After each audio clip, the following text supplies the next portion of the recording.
पीछा छोड़ा नहीं पाई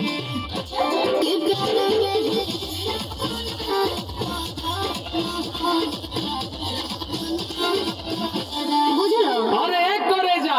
जितना तोहरा से रात में बात कइले बानी न उतना केहू औरी खाती जागल ना है लेकिन जदी तू हमार दिल तुरनु तो बुझ ली हो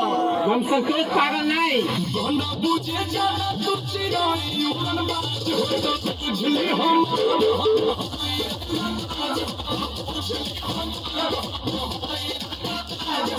मालूम ना एक फट की एक भाषा ना बोल बापा के विषय में ए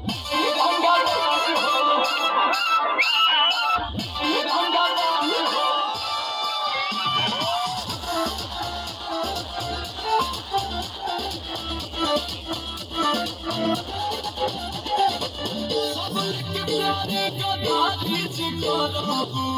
उसके देखो बहुत हो मन अपना बातें बात पहले लभ में हो चल हम मालूम ना एक फट में लगा ले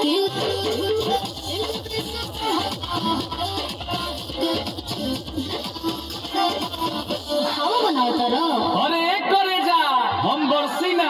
खाली गर्जे वाला पागल ना होई आ जदी हमरा के छोड़ के गइलू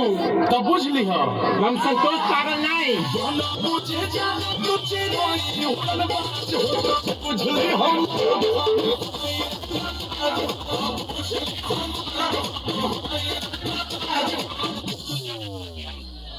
ग्रेड ए पढ़ नहीं